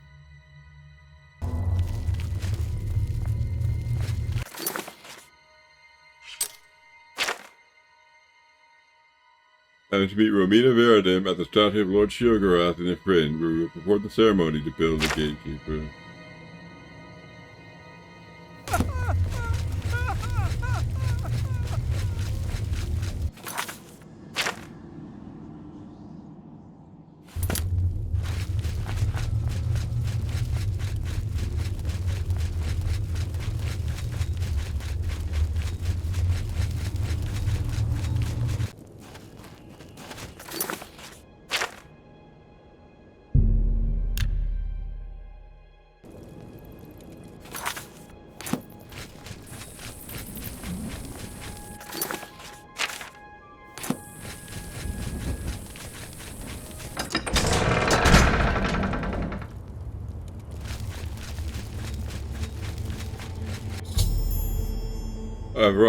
I have arrived at the statue of Shiogorath. I should speak with Romina. Shall we start the ceremony? Okay, let's get started. First, place the gatekeeper's body into the cistern of substantiation. Place the gatekeeper's body into the cistern of substantiation. At the beginning of the worlds were 5. Fire, water, earth, air, and light. Darkness turned into day. Hidden away by virtue of its own self-awareness was the 6th, containing within it the 5, which birthed it. Meat with the desire to consume like... Place the dermis membrane into the cistern. Place the dermis membrane into the cistern. Blood, liquid nutrient. That ocean which casts pearls of life. Place the blood liquor into the cistern of substantiate. Bone, branch, and stone of the body, giving shape, and place the osseous marrow into the cistern. Breath, child of air, bestowing movement, the stir. Place the essence of breath into the cistern of substantiation. And last, the light of flesh, the illumination of soul, perception, thought, memory. I summon thee, walker in flesh, flesh of true flesh, from those waters of oblivion which come to this altar. Join with this body, quintessence of flesh joined with the essence of flesh. Absolute, immortal, immortal. Stand clear of the cistern, over here by me. Honored dead Hydra, fear not thy abasement. Thou shalt be the holy and I bind thee, Astronaut, to this body. Henceforth, gatekeeper of the shivering... My child, it is time to fulfill your destiny. Stand guard in this land against all those who seek entry, not bearing them. You shall know them by the coldness in their minds. Darkness. What's this? My child, they're coming! Destroy them! Show them your truth! The gatekeeper has been rebuilt. I shall return to Sheogorath with news of my success. Tell him of our doings here. Send him my tribute and my affection.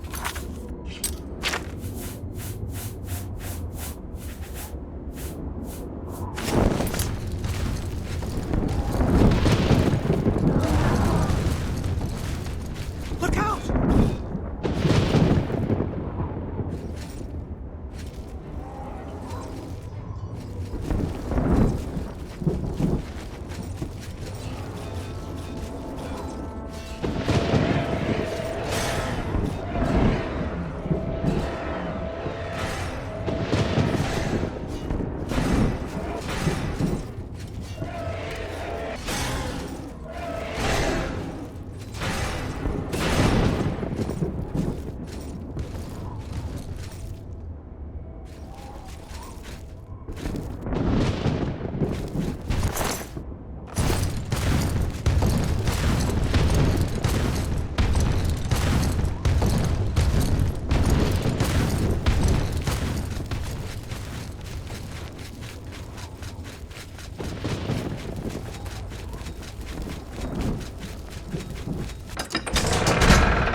Your seducers are at the ready, Your Grace.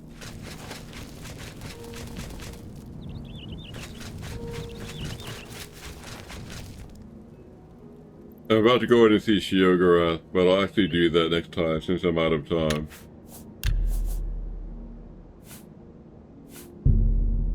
I'm just going to conclude with a book or two.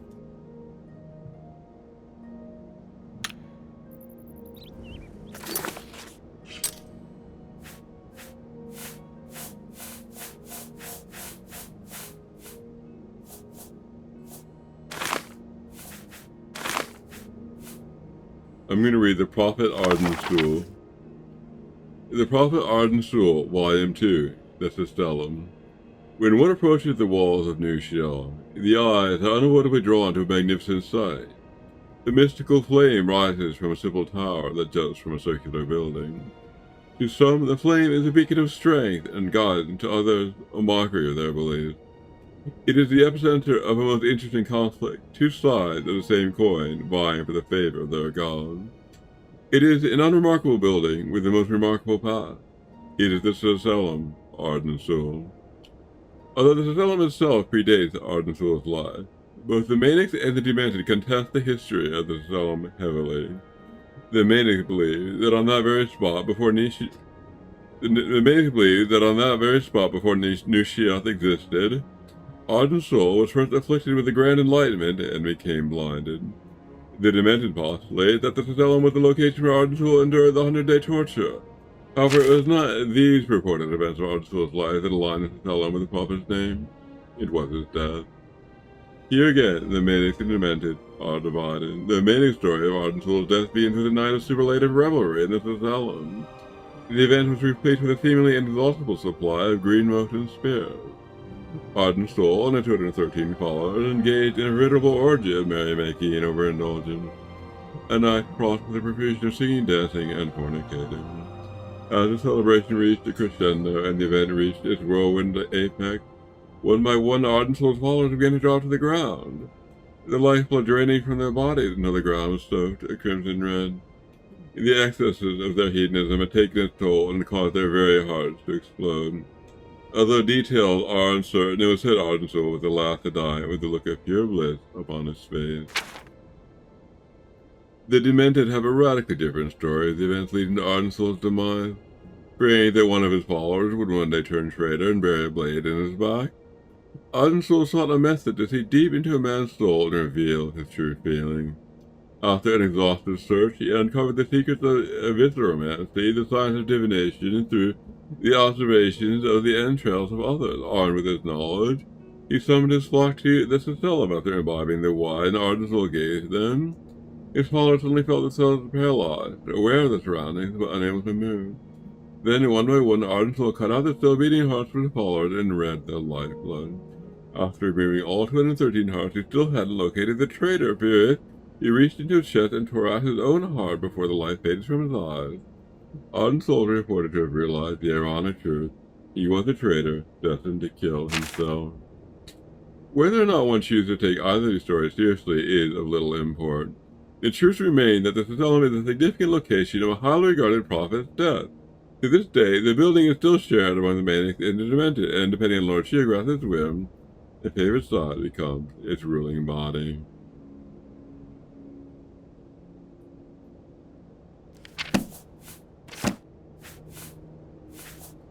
And I'll finally read this one. Nimlira shivering bestiary, Nimlira esprit. For my good friend and colleague, Van Ristwe, who protected the creatures of all the realms. Although my early education involved extensive research in all forms of fauna, nothing prepared me for the surprises I've uncovered while exploring the Shivering Isles on the Great Expedition. Even though I've lived here all of my life, I'm just now discovering how wonderful and unique the creatures of the Isles can be. The expedition was an extensive 6-year exploration of every nook and cranny of the Isles, in an attempt to categorize the indigenous fauna and record this information back for posterity as a science. Although I've done my best to describe each creature in detail, please note that this information was obtained at the cost of many lives, and this work should be regarded as the most complete and definitive reference of its kind. Ballywog. The Ballywog is an extraordinarily ugly. Aquatic-dwelling creature that frequents the lakes, rivers, and bogs of the Shivering Isles. Whether Ballywog or Wog, as some like to call it, walks on all fours, it should by no means be considered stupid or docile. A fully grown adult Ballywog can deliver a nasty blow from its claws or a potentially deadly bite from its razor-sharp teeth. The lethality of this beast comes not from the actual damage it can deliver, but from the horrible diseases it seems to generate. Also of note, the Ballywog's uncanny ability to regenerate when immersed in water. From our observation, it's best just to avoid these brutes, although it says some of them carry flawless pearls in their bodies, though it is not known why they would swallow them or what use they may serve to the creatures. Elytra. The Elytra are large insect-like creatures indigenous in much of the Isles. Although there's a marked color difference between the northern and Mania variety and the southern Dementia variety, and they are remarkably similar in behavior patterns and physical makeup, the Elytra pose a serious threat to the casual traveler, and there are two interesting mechanisms that benefit them in combat. The first is their uncanny ability to block weapon attacks. Through my observation, I've deduced that they utilize their antenna as an early warning system to detect incoming attacks, say from a sword, blade, or an arrow. The antenna sends a signal to their brain, and they instinctively lift their arms to block. Their second ability is natural venom. In their sting, this venom is very deceiving, as it is very low yield. But its real deadly nature comes from its duration. Gone unchecked, the venom can slay the average man over a period of hours. And especially deadly is Elytra matron's venom, which can last much longer than poison found in lesser varieties of the creature. Flesher Astronaut. One of the most unusual creatures in the Isle, the Flesher Astronaut appears as a sewn-together conglomeration of skin and muscle adorned with mythical symbols and wearing an iron collar, though it's uncertain whether Sheograth or some other deity prince created this creature. It's obvious that the intent was to use them as guardians, usually found inhabiting underground ruins. The Flesher Astronaut will defend areas set to guard until it's destroyed. The unique visual feature of this creature is the energy spot located on his body. These colored areas seem to glow with inner light and denote the power of the astronaut. In increasing order of magnitude, these seem to be yellow, purple, and red. The function of these spots is still a mystery, but from my observation, I expect them to be magic dampening gland of some kind. As expected, the Flesher astronauts are all completely impervious to disease and poison, and highly resistant to fire and frost. Dark magic seems to affect them adversely, which appears to be the largest weakness. The purple and red varieties also seem to possess innate magical abilities, including healing and fireballs. Gnoll. About the strange creature of all, the Gnoll, or walking tree, as it's sometimes called, like the Elytra, this animated plant can be found roaming almost anywhere on the Isles. One of Sheogorath's truly unique creations, and Gnarl has the most unusual trait of being able to use magic cast upon it, and harness that power to bolster its own defense when struck with fire, frost, or light. And Gnarl grows physically larger and becomes resistant just the element for a short time. And interestingly, this is where the Gnarl's vulnerability comes into play. At the same time the Gnarl is resisting the element it was struck with, it becomes vulnerable to all the other elements. Our god on the expedition demonstrated this by striking the Gnarl with a flame arrow, then a frost arrow, then back to a flame arrow, and so on. Gromite. The Gromite represents the only native weapon-wielding creature in the Shivering Isle. These primitive aquatic-born humanoids are organized in a tribal-like system, although it is uncertain who or what they worship. It would be presumed the Gromite worship Sheogorath, the creator, but the religious system don't seem to bear the Mad God's likeness. What is known, they maintain a simple hierarchy, including shaven and bossy Gromites who seem to command the rest. The Gromite have mastered the art of spellcasting as well, evidenced by the Master's Gromite, which can be quite deadly. Curiously, the Gromite possess a defense mechanism similar to the Ballywog. When immersed in water, the Gromite will begin to regenerate damaged flesh, unlike the Ballywog. This regeneration extends to rain as well, making them quite formidable on a stormy day. Its aquatic healing ability leads me to believe the Ballywog and Gromite are somehow related, but even in my extensive research, I was unable to come up with a solid connection. Hunger. If any creature represents the darker side of Sheogorath, it's the Hunger. These are pureborn dangerous creatures placed here on the isle as servitors and gods. Hunger is not to be trifled with. It builds superior speed and lightning reflexes along with its primary ability of draining victims' fatigue. My best advice when encountering this horrible creature is to give it a wide berth and slay it quickly. Be wary, as it said, the conjuration magic exists that is able to summon the Hunger and unleash it upon the caster's foes. Scalen. Another aquatic native of the Shivering Isle is the Scalen, looking strikingly similar to an upright Ballywog. The Scalen features large fin-laden appendages and dorsal spine. These creatures are usually quite fierce and lumbering slowly after its prey. Don't mistake its speed for its weakness, as the Scalen has an incredible leaping attack that allows it to strike the victims from a surprising distance. Another character that shares the Ballywog is the fact that its bite or claws can transfer disease to its victim. It's recommended that these creatures be dealt with at extreme range with spells or missiles, as they can be quite ferocious in close proximity. Shamble. The Shamble appears to be some sort of undead construct made of bone and lashed together with wire or bits of cloth. Oddly, the bones used in their makeup appear to have no correlation to one another. They might have skulls for kneecaps or leg bones for arms, to cite a few examples. The Shambles may be undead, but they pursue any victim as if they were a predator chasing down its prey. Like the undead bony breath, and the Shamble is fully resistant to disease, poison, and paralysis. However, they possess unique resistance to all frost magic. Furthermore, upon death, the Shambles will explode in a spectacular shower of frost. This ability seems to have been added by the creator and the interesting last-hit defense mechanism. This fact was initially unknown to me. One of our best guys was lost when his hammer struck the fatal blow. If you intend to combat these undead creatures, be certain to carry frost protection and destroy them at range. Kitten Hound. These now-sentient beasts are generally encountered inside and around the ruins that dot the isle. This Kitten Hound is extremely fast and agile and has an insatiable hunger for flesh like the flesh astronaut. It appears to be all skin and muscle that is roughly sewn together, but I am uncertain whether they are summoned or merely constructed. The Skin Hound is not an adversary to be taken lightly. They feature an incredibly invisible charging attack, not unlike a ghost, limited frost resistance, and a complete immunity to disease and poison. Its speed's weakness is fire. They don't seem intelligent enough to be frightened by it, but certainly very efficient at dispatching them quickly. Although this work only touches upon the combat-related aspects of the creature, I feel this is primarily important to any traveler within the confines of the Shivering Isle. In the future work, I'll touch upon the other aspects of these creatures, history, reproduction, creation, magical origins, and even some delicious recipes I've discovered in my travels. And best advice when walking the road and past the isle to remain ever vigilant and always be prepared, knowing your foe can mean the difference between a gruesome death and survival. Alright, that's it. I'm Dave from Larkin. I'm done for today. I'll be back tomorrow, Tuesday, August 4th, 2026. As usual, publication date for all my videos every day. Well, I'll publish this video will appear at 6 p.m. on YouTube. And the video tomorrow is expected to appear at 4 p.m. That's all for now.